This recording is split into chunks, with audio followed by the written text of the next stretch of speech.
We did discuss the Travis Jones call as well. And the Travis Jones call, they told me, and they told me I had permission to state this, that it was a wrong call. It should not have been called.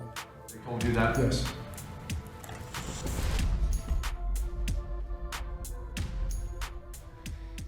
That was John Harbaugh, the Ravens head coach, and that was the first of the three controversial calls that happened in the Steelers-Ravens game on Sunday. It was a field goal attempt by the Steelers, Travis Jones, and another Raven. It looked like they schemed it up to hit Christian Kuntz, the Steelers long snapper, in the shoulder on each side at the same time and put him on his ass. That was the strategy there.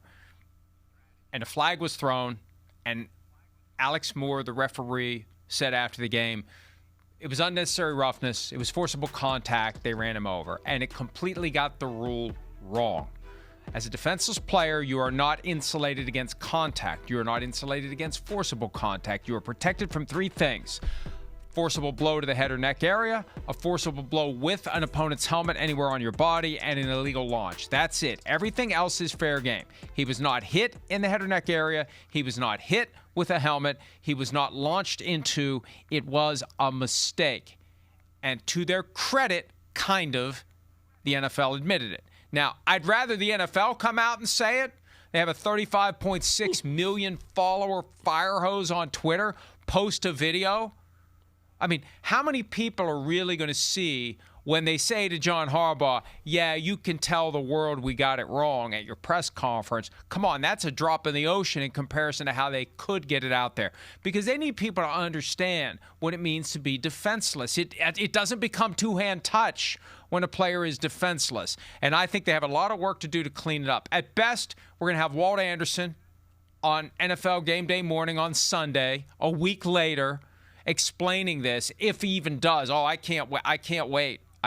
They better they got a 4-hour show, and they do like game show stuff on there. Like, give Walt Anderson more than 3 minutes on Sunday to explain these calls that happened last week. We don't need fake snow. We don't need charades. We don't need Family Feud. We need Walt Anderson to explain these calls. And let me know if I'm wrong. In that rule, does it say if the long snapper stands up and tries to block, like, does he still remain defenseless? Like, in that situation, the long snapper's blocking. Like, he snaps heads up, and now he's not just an innocent bystander. He's actually a part of the play. Like, that was something we used to talk about that in New England. Like, hey, long snapper, get up and give a shoulder. Because I always thought that, like, they're still protected, that you can't come and run over them and hit them in the head. But that was my biggest thing when I watched that play. I was like, he's trying to block. They're just bigger than him. This is just physics. Okay, now, remember, you can still run him over even before he's no longer defenseless.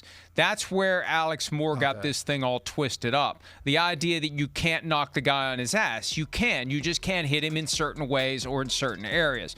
So there is a full description of all the players who are in a defenseless posture, and I don't know whether I need glasses or I need bigger print, but here it is. A offensive player who attempts a snap during any scrimmage kick. He is no longer defenseless after he has had an opportunity to defend himself or move downfield. I don't know what it means to have an opportunity to defend yourself, but I think the way they apply it is if you go head or neck on the long snapper, unless he's gotten away like the snapper on a punt. Once he's gotten away and he's running down the field, then it's different. But if you hit that guy, even if he's upright, if you hit that guy head or neck area or forcibly with your helmet, you're going to get flagged.